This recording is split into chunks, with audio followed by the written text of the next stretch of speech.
سپہر کے 3 بجے ہیں۔ السلام علیکم، یہ ریڈیو پاکستان ہے۔ سمینہ وقار سے خبریں سنیے۔ پہلے اہم خبروں کا خلاصہ۔ صدر نے ملک کی تیز تر ترقی کے لیے ڈیجیٹل جدت کو بروقت اپنانے پر زور دیا ہے۔ وزیر خزانہ نے امید ظاہر کی ہے کہ پاکستان کا چند دنوں میں IMF کے ساتھ اسٹاف لیول معاہدہ طے پا جائے گا۔ امور کشمیر اور گلگت بلتستان کے بارے میں وزیر اعظم کے مشیر نے کہا ہے کہ ملک کی ترقی کے لیے سائنس اور ٹیکنالوجی کے شعبے میں جدت ناگزیر ہے۔ پاکستان نے کہا ہے کہ بھارت کے غیر قانونی زیر قبضہ جموں و کشمیر کے گورنر کا بیان بھارتی قیادت کے جارحانہ عزائم کا ایک اور نمونہ ہے جو خطے کے امن اور استحکام کے لیے مستقل خطرہ ہے۔ آج مقبوضہ مغربی کنارے میں اسرائیلی فوجیوں نے 3 فلسطینیوں کو شہید کر دیا۔ پاکستان سپر لیگ میں آج راولپنڈی میں لاہور قلندرز کا مقابلہ اسلام آباد یونائیٹڈ سے ہوگا۔ اور اب خبریں تفصیل کے ساتھ۔ صدر ڈاکٹر عارف علوی نے ملک کی تیز تر ترقی کے لیے ڈیجیٹل جدت کو بروقت اپنانے پر زور دیا ہے۔ آج اسلام آباد میں ڈیجیٹلائزیشن کے عنوان پر منعقدہ سیمینار سے خطاب کرتے ہوئے انہوں نے کہا کہ پاکستان اپنے لوگوں کو ڈیجیٹل دنیا کے ساتھ رابطے میں رکھ کر اپنے معاشی بحران پر قابو پا سکتا ہے۔ انہوں نے ڈیجیٹل جدت کے ذریعے عوام کو سہولیات اور خدمات فراہم کرنے پر زور دیا۔ وزیر خزانہ اسحاق ڈار نے امید ظاہر کی ہے کہ پاکستان کا آئندہ چند روز میں بین الاقوامی مالیاتی ادارے کے ساتھ اسٹاف لیول معاہدہ طے پا جائے گا۔ وہ آج اسلام آباد میں سرکاری فنڈز کے بہتر استعمال کے ذریعے معاشی استحکام کی بحالی کے موضوع پر منعقدہ سیمینار سے خطاب کر رہے تھے۔ وزیر خزانہ نے کہا کہ ماضی میں صرف مسلم لیگ نون کی حکومت نے IMF پروگرام کامیابی سے مکمل کیا تھا۔ انہوں نے کہا کہ مالی سال 2023-24 کے بجٹ کی تیاری کا عمل جلد شروع ہو جائے گا۔ اسحاق ڈار نے کہا کہ موجودہ معاشی صورتحال کی وجہ سے درپیش چیلنجز کے باوجود آئندہ بجٹ ملک کو معاشی بحران سے نکالنے کی طرف ایک قدم ہوگا۔ انہوں نے شرکاء پر زور دیا کہ وہ معاشی چیلنجز پر فعال طور پر غور کریں اور معیشت کی بحالی کے لیے پالیسی سفارشات اور حل پیش کریں۔ وزیر خزانہ نے کہا کہ پاکستان کو ماضی میں بھی اسی قسم کے حالات کا سامنا تھا لیکن ہم نے ملک کو بحران سے نکالا۔ انہوں نے کہا کہ گزشتہ چند سال کے دوران ہونے والی اقتصادی بد انتظامی نے 2013 سے 2018 تک ہونے والی ساری ترقی کو الٹ دیا۔ اسحاق ڈار نے کہا کہ 2016-17 میں پاکستان کی معیشت عالمی درجہ بندی میں 24ویں نمبر پر تھی۔ انہوں نے کہا کہ گزشتہ حکومت کی غیر دانشمندانہ پالیسیوں نے ملک میں سیاسی بحران پیدا کیا۔ اس کے علاوہ پاکستان تحریک انصاف کی پالیسیوں کی وجہ سے براہ راست غیر ملکی سرمایہ کاری میں کمی واقع ہوئی۔ انہوں نے کہا کہ حکومت مساق معیشت کے بارے میں تمام سیاسی جماعتوں کی طرف سے تجاویز کا خیر مقدم کرے گی۔ معیشت اور توانائی کے بارے میں وزیر اعظم کے رابطہ کار بلال اظہر کیانی نے کہا ہے کہ پاکستان اور IMF کے درمیان چند روز میں عملے کی سطح پر معاہدے سے دیگر کثیر جہتی مالیاتی اداروں کی طرف سے پاکستان کو مالی امداد کی فراہمی کی راہ ہموار ہوگی۔ ریڈیو پاکستان کی پوڈ کاسٹ میں انہوں نے کہا کہ IMF کے ساتھ عملے کی اس سطح پر معاہدہ چند روز میں طے پا جائے گا۔ بلال اظہر کیانی نے کہا کہ موجودہ معاشی چیلنجز سے نمٹنے کے لیے قلیل مدتی اقدامات کے حصے کے طور پر حکومت IMF کا پروگرام مکمل کرنے اور برآمدات کے علاوہ زر مبادلہ کے ذخائر کو $18 ارب کی سطح تک بڑھانے کے لیے مکمل طور پر پرعزم ہے۔ انہوں نے کہا کہ لوگوں پر بوجھ کم کرنا ایک اور اہم ترجیح ہے۔ انہوں نے کہا کہ مالی مشکلات کے باوجود حکومت نے بے نظیر انکم سپورٹ پروگرام کے لیے فنڈ میں اضافہ کیا۔ انہوں نے کہا کہ معاشرے کے پسے ہوئے طبقات کے لیے بڑے رمضان پیکج کا بھی اعلان کیا گیا۔ انہوں نے کہا کہ اس کے علاوہ قلیل مدتی لاہے عمل کے تحت سیلاب سے متاثرہ علاقوں پر بھی خصوصی توجہ دی جائے گی۔ انہوں نے توقع ظاہر کی کہ آئندہ عام انتخابات سے پہلے قلیل مدتی اہداف حاصل کر لیے جائیں گے۔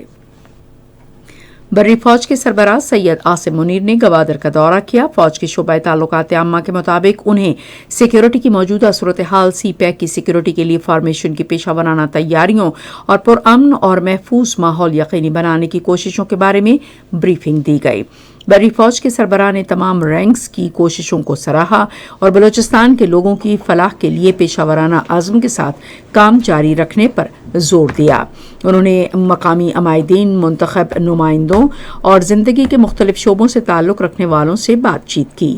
بات چیت کے دوران بری فوج کے سربراہ نے یہ بات زور دے کر کہی کہ مٹھی بھر گمراہ عناصر بلوچستان کے لوگوں اور مسلح افواج جنہوں نے امن اور خوشحالی کا تہیہ کر رکھا ہے کہ حوصلے پست نہیں کر سکتے۔ یہ خبریں آپ ریڈیو پاکستان سے سن رہے ہیں۔ امور کشمیر اور گلگت بلتستان کے بارے میں وزیر اعظم کے مشیر قمر زمان کائرہ نے کہا ہے کہ ملکی ترقی کے لیے سائنس اور ٹیکنالوجی کے شعبے میں جدت ناگزیر ہے۔ آج لاہور میں فارمن کرسچن کالج میں سائنس میلے کے موقع پر طلباء سے خطاب کرتے ہوئے انہوں نے طلباء پر زور دیا کہ وہ سائنسی تعلیم حاصل کرنے میں اپنی توانائیاں صرف کریں، کیونکہ کوئی بھی قوم سائنسی تعلیم کے بغیر ترقی نہیں کر سکتی۔ قمر زمان کائرہ نے سائنسی طرز فکر اپنانے کی ضرورت پر زور دیتے ہوئے کہا کہ اس سے نہ صرف مادی ترقی یقینی ہے بلکہ معاشرے میں شدت پسندی اور ہٹ دھرمی پر قابو پانے میں بھی مدد ملے گی۔ انہوں نے اس بات پر افسوس ظاہر کیا کہ ہم خام زرعی مصنوعات برآمد کرتے ہیں کیونکہ سائنس میں ترقی نہ کرنے کی وجہ سے ہم اس شعبے میں تیار شدہ مصنوعات نہیں بنا سکتے۔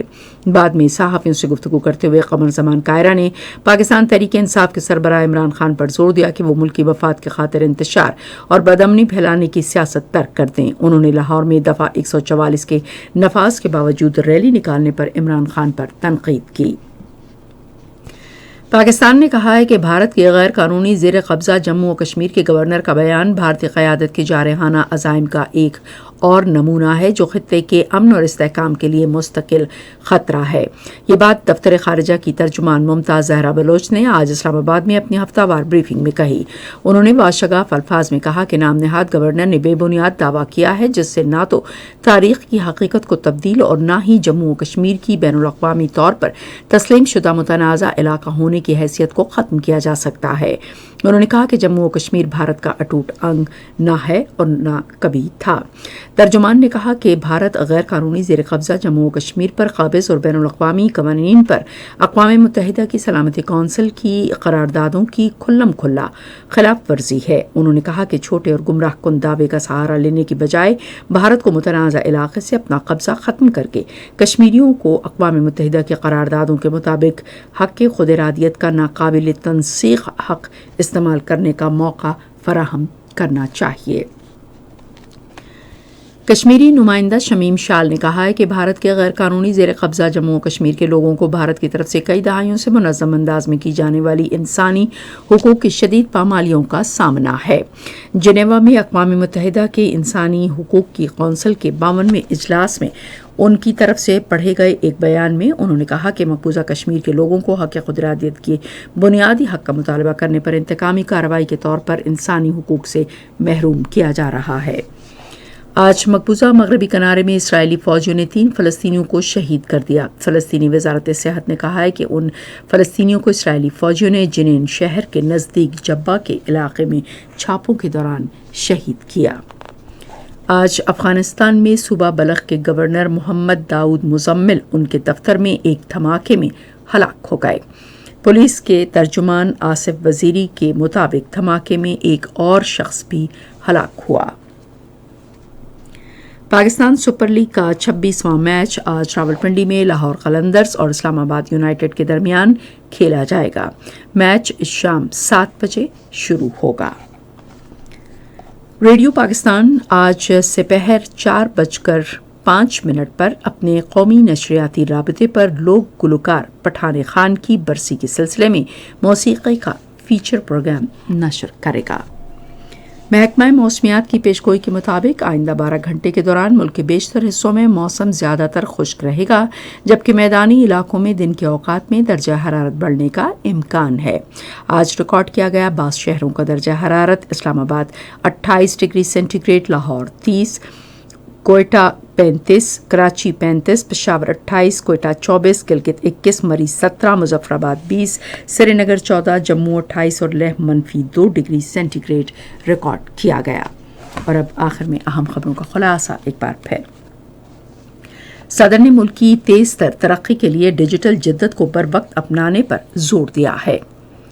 وزیر خزانہ نے امید ظاہر کی ہے کہ پاکستان کا چند دنوں میں IMF کے ساتھ اسٹاف لیول معاہدہ طے پا جائے گا۔ امور کشمیر اور گلگت بلتستان کے بارے میں وزیر اعظم کے مشیر نے کہا ہے کہ ملکی ترقی کے لیے سائنس اور ٹیکنالوجی کے شعبے میں جدت ناگزیر ہے۔